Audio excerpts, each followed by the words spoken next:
लगातार मुंबई में बारिश जारी है। मुंबई से खबरों की शुरुआत होगी क्योंकि दक्षिण पश्चिम मानसून ने मुंबई में दस्तक दे दी है। जी हां, सुबह से ही यहां झमाझम बारिश हो रही है। सायन, बांद्रा, कुर्ला, चेंबूर, कुलाबा, सांता क्रूज में बारिश हो रही है और बारिश के चलते गांधी मार्केट में जलजमाव हो गया है। मौसम विभाग ने अगले 48 घंटे तक मुंबई और आसपास के इलाकों में भारी बारिश का अलर्ट जारी किया है। कुलाबा में 65.5 mm और सांता क्रूज में 50.4 mm बारिश रिकॉर्ड की गई।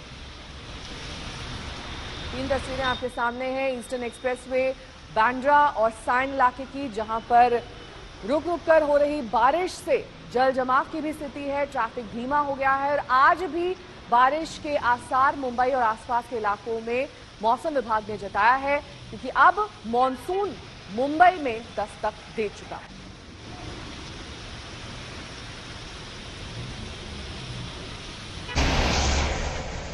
सायन की तस्वीर देखिए, यहां पर जो सड़क है वो दरअसल पानी से लबालब हो चुकी है। बीएमसी के दावों की पोल खोलती हुई मुंबई के तमाम वो सड़कें हम आपको दिखा रहे हैं जहां पर इस वक्त मॉनसून के बाद हर साल इसी तरह का नजारा देखने को मिलता है। आज हालांकि हाई अलर्ट का भी अलर्ट जारी किया गया है। मुंबई और आसपास के इलाकों में बारिश का सिलसिला कल से ही जारी है और आज निचले इलाकों की ये तस्वीर हम आपको दिखा रहे हैं जहां पर यूं ही कुछ देर की बारिश के बाद पानी भर चुका है। हिंद माता से हमारे सहयोगी मुस्तफा शेख इस वक्त तमाम जानकारी के साथ जुड़ गए हैं।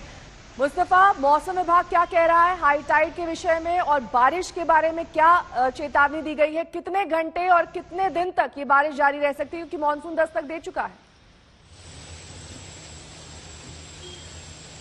जी बिल्कुल, पहले तो आपको दृश्य दिखाते हैं हिंद माता पर जहां पर हम मौजूद हैं। मुंबई में सुबह से जो बारिश हो रही है वहां पर आप देखेंगे, अगर जो लो लाइंग एरियाज की बात करें तो धीरे धीरे पानी का जो जमाव है वो यहां पर आपको दिखता नजर आएगा। ये जो गाड़ियां चल रही है उससे दृश्य समझ में आते हैं कि लो लाइंग एरियाज में थोड़ा बहुत पानी अभी भरना शुरू हो गया। इसलिए हम ये एडवाइस दे रहे हैं कि जो लोग ट्रेवलिंग के लिए मुंबई में बाहर निकल रहे हैं वो मैप्स चेक करें और कहीं पे लो लाइंग एरियाज में पानी भरने की वजह से ट्रैफिक जैम है क्या वो चेक करें तो दिक्कतों का सामना नहीं करना पड़ेगा। मौसम विभाग की अगर आप बात करें तो उन्होंने बारिश का जो अराइवल है, साउथ ईस्ट मानसून का अराइवल जो है मुंबई में वो अनाउंस कर दिया गया है। साथ ही साथ बीएमसी का जो अलर्ट आया है उसमें सबर्बन इलाकों में कुछ इलाकों में भारी बरसात हो सकती है, ऐसा अंदेशा दिया गया है मौसम विभाग की तरफ से। और इसीलिए जो हाई टाइड है वो 11:15 बजे 4 मीटर लंबी हाई टाइड मुंबई में आने वाली है। तो इसका मतलब ये है कि अगर सुबह के वक्त में ज्यादा बारिश ऐसे ही होती रहती है तो मुंबईकरों को लो लाइंग एरियाज में बाकी जगहों पर पानी भरेगी जिससे ट्रैफिक की दिक्कतों का सामना करना पड़ेगा। तो मुंबई में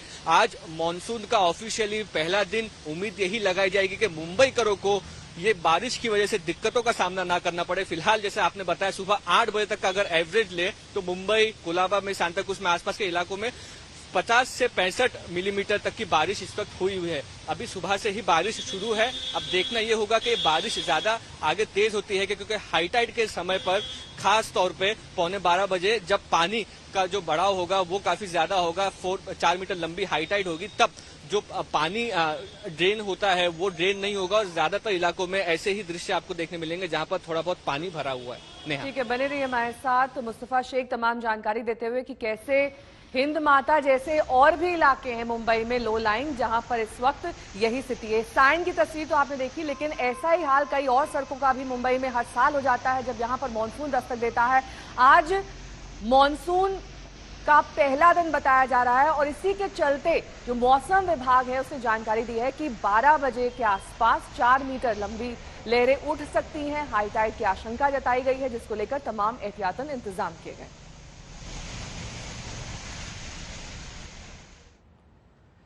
और अब बात आगरा में मॉक ड्रिल वाले पारस अस्पताल की करेंगे। जी हां, अस्पताल के संचालक का वीडियो वायरल होने के बाद अस्पताल को कल प्रशासन ने बंद करा दिया, लेकिन इस दौरान अस्पताल के स्टाफ ने जमकर गुंडागर्दी की। मौत की मॉक ड्रिल क्या कम पड़ गई थी कि सीधे मारपीट पर उतारू हो गए।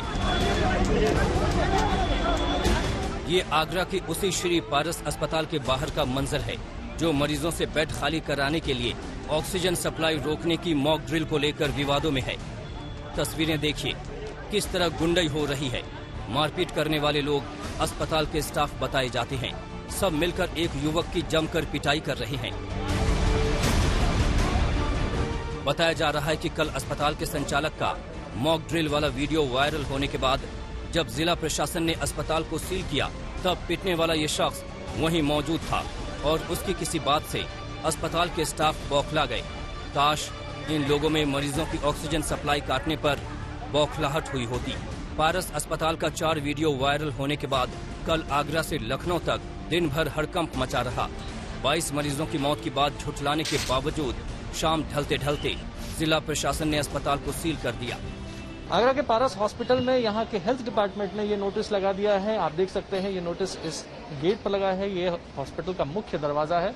पारस हॉस्पिटल आगरा, यह अस्पताल आज दिनांक 8/6/2021 से बंद है। आगरा से स्वास्थ्य विभाग आ रहा। आगरा के ये प्रशासन की पहली कार्रवाई आपके सामने दिख रही है। इससे पहले यहाँ के डीएम ये बोल चुके हैं कि इन अस्पताल के जो मालिक है डॉक्टर अरिंजय, उनके ऊपर पैंडेमिक एक्ट में मुकदमा दर्ज होगा। और अस्पताल बंद करने से पहले वहां भर्ती 55 मरीजों को दूसरे अस्पतालों में शिफ्ट किया गया। ये तस्वीर कल रात की है जब मरीजों को दूसरे अस्पताल में शिफ्ट किया जा रहा था। व्यवस्था देखने जा रहे हैं, क्या करें। इस हॉस्पिटल में कोई व्यवस्था नहीं बन पा रही है। प्रशासन ने कहा है कि एसएन में इनके एडमिट के लिए नहीं सर, एसएन में नहीं, हम अपनी प्राइवेट व्यवस्था देखने जा रहे हैं जैसा अभी होगा।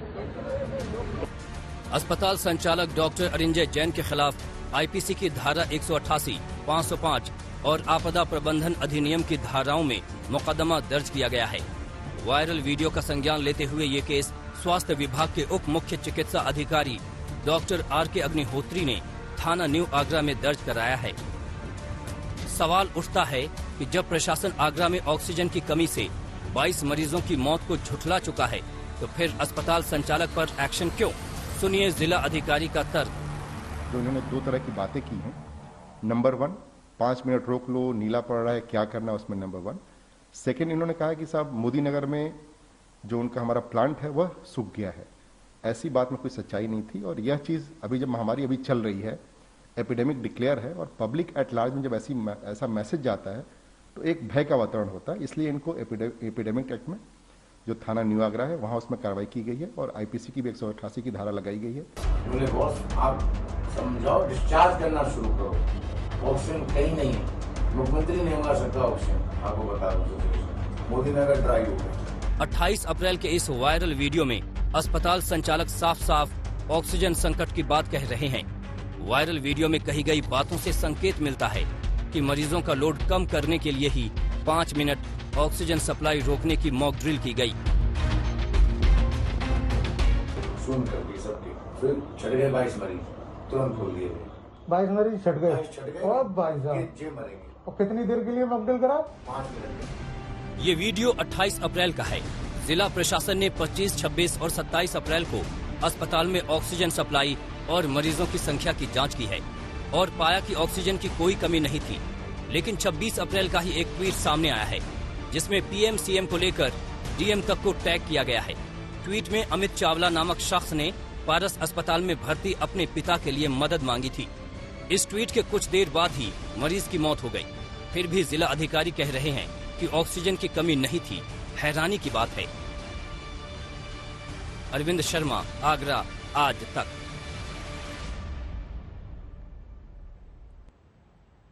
अब हम आपको अस्पताल के मालिक डॉक्टर अरिंजय जैन की सफाई दिखाते हैं। इस बारे में वो क्या कह रहे हैं, क्योंकि डॉक्टर जैन का ये कहना है कि उनके वीडियो का गलत मतलब निकाला जा रहा है। उनके मुताबिक मॉक ड्रिल शब्द गलती से इस्तेमाल हुआ। दरअसल ये एक तरह का क्लिनिकल ट्रायल था और ये देखने के लिए कि कितने ऑक्सीजन लेवल पर कौन सा मरीज जिंदा रह सकता है ताकि ऑक्सीजन बचाई जा सके।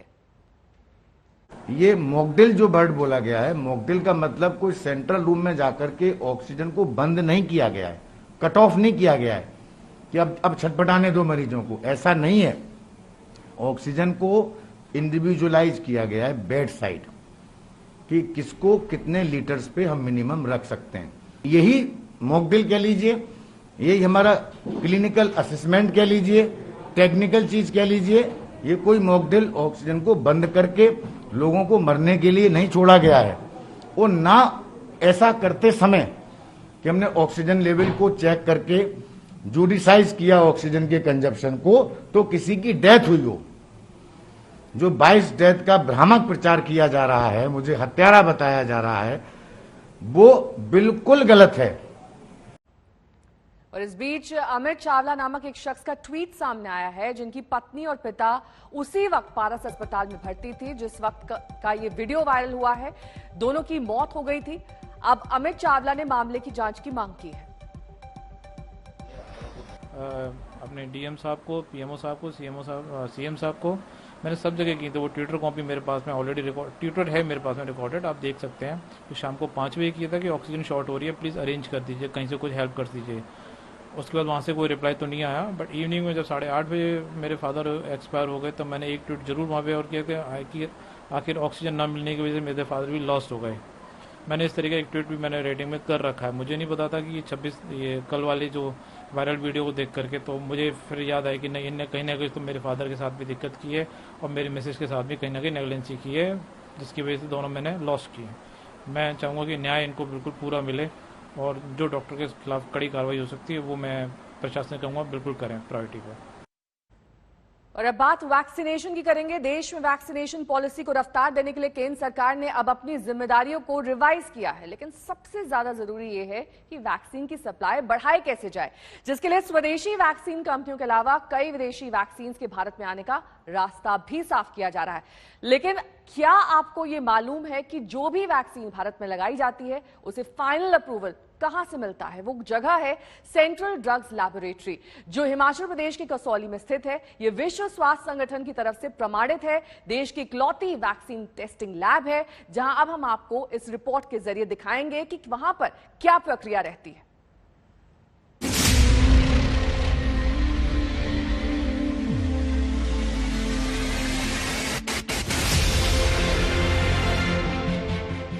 हिमाचल प्रदेश के कसौली में ये है सेंट्रल ड्रग्स लेबोरेटरी। ये वो जगह है जहां से हर वैक्सीन को अप्रूवल हासिल करना जरूरी होता है। वैक्सीन चाहे देसी हो या विदेशी, ये भारत की इकलौती लैब है जो विश्व स्वास्थ्य संगठन से मान्यता प्राप्त है।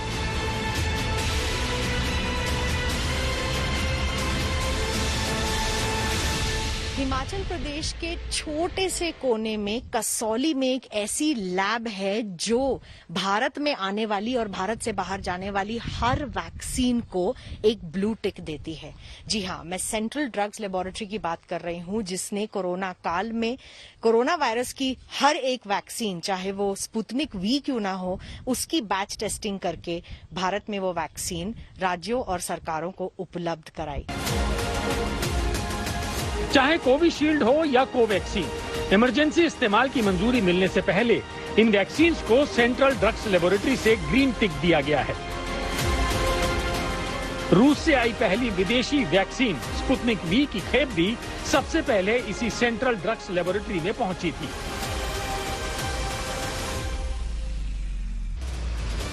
कोरोना के इस दौर में जब वैक्सीन को ही इस महामारी के खिलाफ अचूक हथियार माना जा रहा है, तब इस हथियार को टेस्ट करने का जिम्मा इस लैब पर है और ये काम 2 चरणों में होता है। पहला होता है एफिकेसी टेस्ट, यानी कोई वैक्सीन कितनी प्रभावशाली है, और दूसरा सेफ्टी टेस्टिंग, जिसमें जानवरों पर टेस्ट करके देखा जाता है कि वैक्सीन इंसानों के लिए कितनी सुरक्षित है। आज तक की टीम जब इस लैब में पहुंची, उस वक्त भी वहां वैज्ञानिक और मेडिकल विशेषज्ञ वैक्सीन की टेस्टिंग पर काम करने में जुटे थे।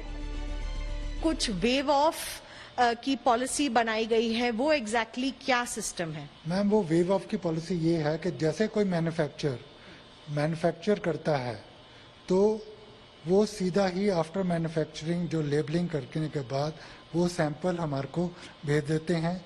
उसके लिए 1 दिन लगता है और साथ ही में वो पैरेलल टेस्टिंग खुद करते हैं QC पार्ट, तो उससे हमारा 10 दिन का टाइम बच जाता है। भारत दुनिया का सबसे बड़ा वैक्सीन उत्पादक देश है। दुनिया के वैक्सीनेशन प्रोग्राम्स में इस्तेमाल होने वाली करीब सभी वैक्सीन इसी लैब से टेस्ट होती हैं। इस लैब की क्षमता वैक्सीन के 250 बैच 1 महीने में टेस्ट करने की है। अब तक इस लैब में अलग अलग वैक्सीन के 7000 से ज्यादा बैच टेस्ट किए जा चुके हैं, जिनमें कोवैक्सीन के 88 बैच और कोविशील्ड के 126 बैच टेस्ट किए गए हैं। स्पुतनिक वी के 3 बैच को टेस्ट करके 6 जून को लैब से क्लियरेंस मिल चुका है। दुनिया के सबसे बड़े वैक्सीन सप्लायर देश की इकलौती WHO प्रमाणित लैब इस वक्त अपनी पूरी एफिकेसी के साथ काम कर रही है। लेकिन वैक्सीन टेस्टिंग के लिए देश में ऐसी और लैब्स की जरूरत है। समय भले कम था, लेकिन गलती की कोई गुंजाइश नहीं थी। इस बीच भारत में बनने वाली और भारत में आयात होने वाली हर वैक्सीन के बैच को टेस्ट करना और जल्द से जल्द उपलब्ध कराना अपने आप में ही एक उपलब्धि है। प्रेमचंद्र मिश्रा के साथ मैं कसौली, हिमाचल प्रदेश में मिलन शर्मा, आज तक। तो देश के कई राज्यों में आपको बता दें कि सख्त लॉकडाउन खत्म हो चुका है। कुछ पाबंदियों के साथ ही सही, लेकिन शहर शहर गतिविधियां शुरू हो चुकी हैं। अनलॉक होते ही पुरानी तस्वीरें सामने आने लगी हैं। 5 तस्वीरों में देखिए कैसे अलग अलग शहरों में बाजार में पहले की तरह भीड़भाड़ होने लगी है। सोशल डिस्टेंसिंग नहीं है। ऐसे में आशंका ये पैदा होती है कि कहीं ये भीड़भाड़ फिर से कोरोना की लहर ना ले आए।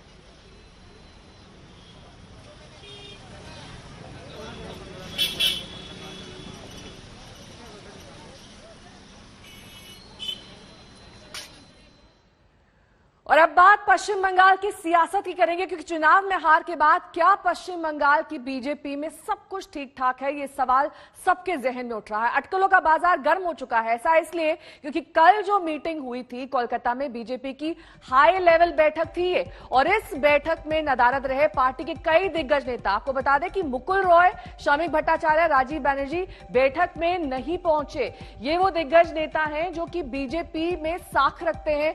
दिग्गजों की गैर मौजूदगी पर पश्चिम बंगाल की सियासत में अब अटकलों का बाजार गर्म हो चुका है। और ये कहा जा रहा है कि राजीव बैनर्जी ने ट्वीट करके जो पार्टी नेतृत्व पर निशाना साधा है, उसको लेकर अब वहां पर सियासत तेज हो गई है।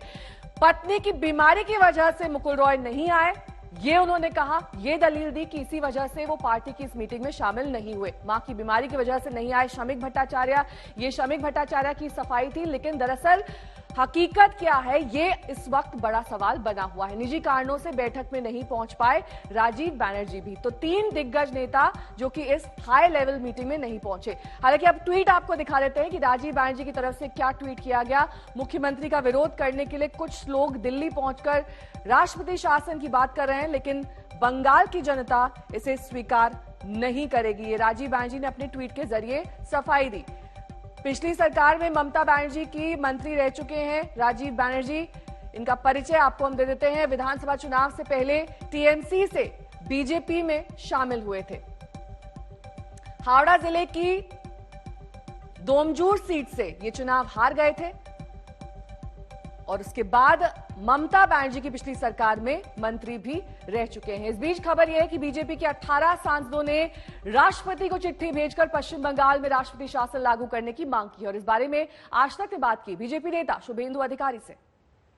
सर, 18 सांसदों ने चिट्ठी लिखी है राष्ट्रपति को। क्या आप भी ये मानकर चलते हैं कि जो हालात हैं पश्चिम बंगाल में वो बहुत खराब हैं? जिस तरीके से पोस्ट इलेक्शन वॉयलेशन हुआ बीजेपी के कार्यकर्ताओं के खिलाफ, टीएमसी कह रही है ये बीजेपी खुद ही कराती है। देखिए, 18 सांसद का जो लेटर है उसमें मेरा समर्थन है। वो 18 सांसद जमीन से जुड़ा हुआ सांसद है। ग्राउंड रियलिटी समझ के जो लिखा है उसके ऊपर महामहिम राष्ट्रपति जी को कुछ कार्रवाई करना चाहिए, मेरा भी गुंजाइश है। और दूसरा, जो टीएमसी का स्टेटमेंट आया आपका मुख से, आपका चैनल से, वो स्टेटमेंट का कोई ग्राउंड रियलिटी नहीं है। इस बार जो वायलेंस हो रहा है पॉलिटिकल वायलेंस नहीं है, कम्युनल वायलेंस है। और घुसपैठिया रोहिंग्या को देकर सामने रखते हुए टीएमसी का गुंडा ने काम कर रहा है और ममता जी का सरकार, पुलिस ने इसको संरक्षण दे रहा है। पंजाब में कोविड मरीजों को दी जाने वाली सरकारी कोरोना किट, जिसे फतेह नाम दिया गया है, उसी कोरोना किट को भ्रष्टाचार के जरिए महंगे दाम पर खरीदने का आरोप लगने लगा है।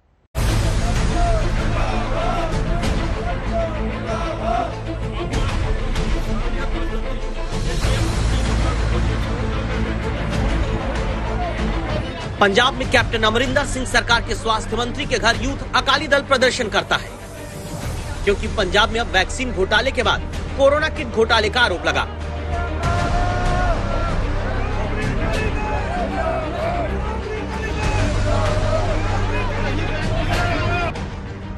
कोरोना किट यानी मुख्यमंत्री कैप्टन अमरिंदर सिंह की मुट्ठी बांधकर मुस्कुराती तस्वीर के साथ कोरोना के मरीजों को दी जाने वाली वो मेडिकल किट जिसका नाम फतेह रखा गया।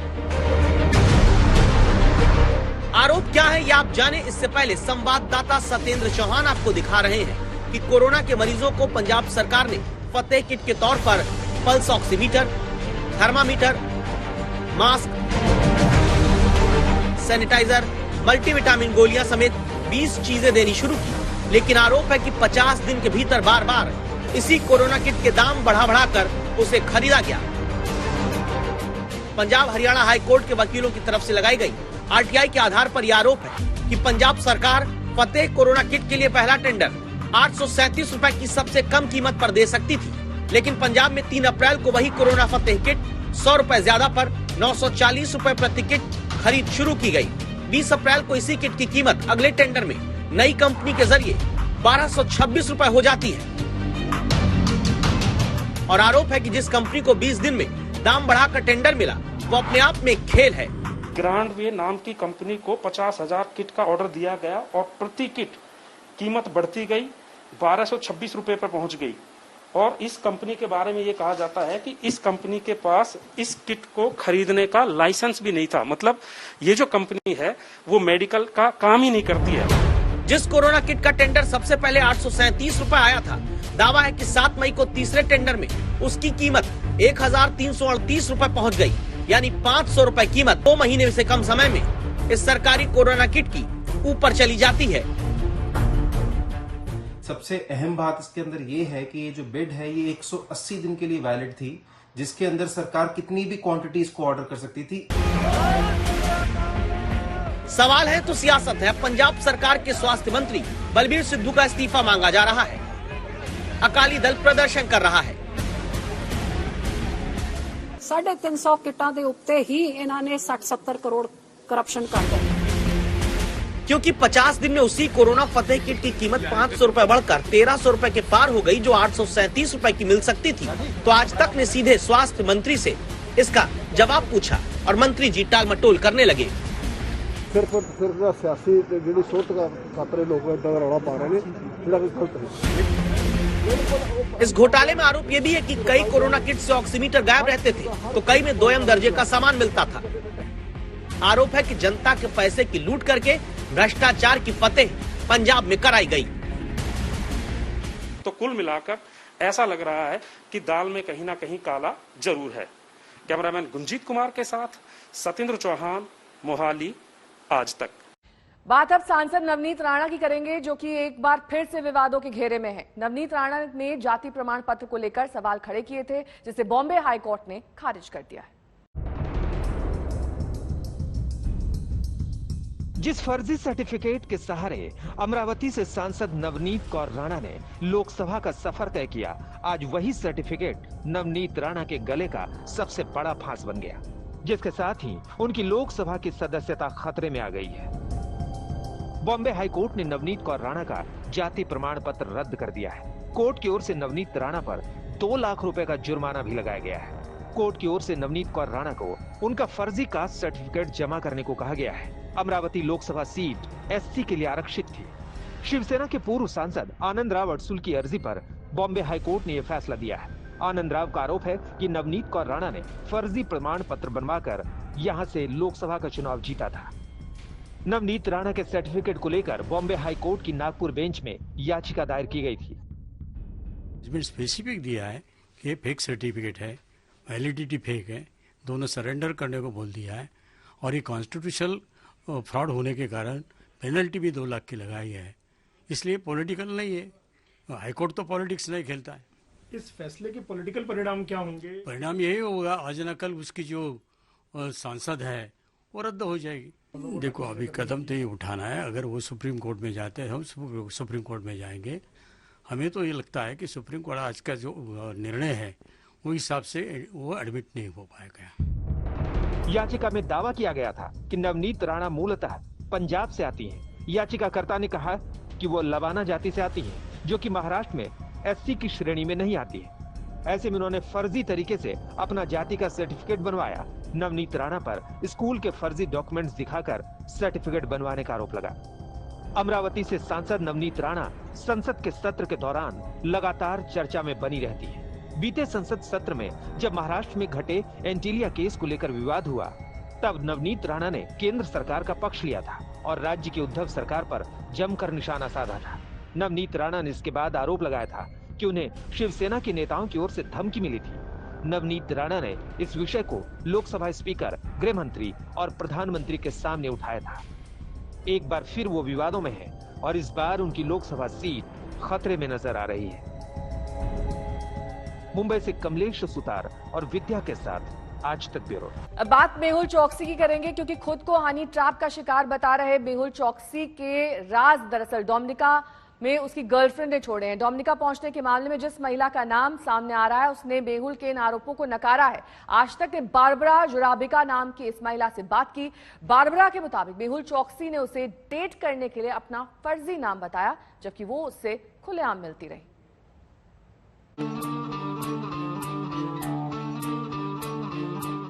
बारबरा जुराबिका कल तक मेहुल चौकसी के एंटीगा से डोमिनिका पहुंचने के मामले में ये मिस्ट्री वुमेन थी, लेकिन अब धीरे धीरे उसकी सारी कड़ियां सामने आ रही हैं। मेहुल चौकसी ने बारबरा पर खुद को हनी ट्रैप में फंसाकर अगवा करवाने का आरोप लगाया है।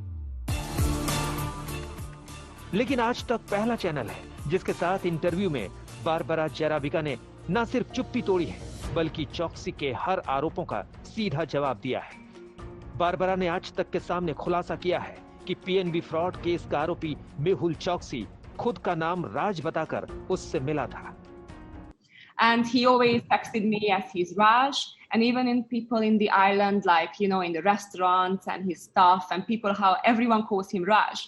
So no one actually knew his real name.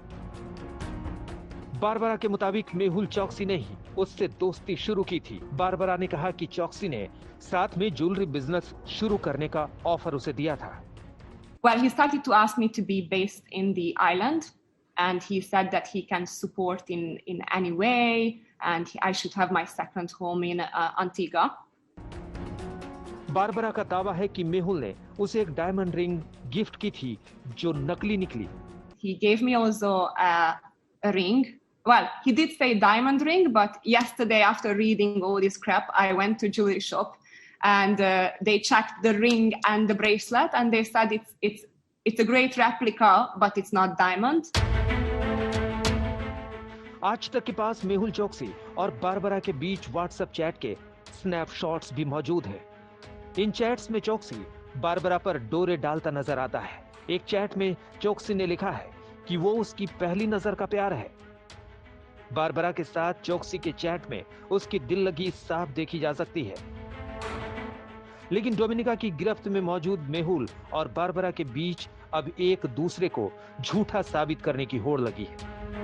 Barbara ने आज तक से कहा कि अगर ऐसा होता तो वो अपनी असली पहचान के साथ उससे नहीं घुलती मिलती। And I'm laughing on this. If I would be an agent or kidnapper, right? I've been thinking of this the last 2 days and it sounds ridiculous. I could have had hundreds of opportunities to, let's call it that way, kidnap him when we're having evening walk, when it's quiet, when we driving around the island and so on and so on and so on. So first of all, my question or point is, why would I do that? Dominica की court अभी मेहुल की किस्मत पर सुनवाई कर रही है। Barbara जुराबिका की ये बातें मेहुल चौकसी की परेशानी बढ़ा सकती हैं। अंकित कुमार, दिल्ली, आज तक।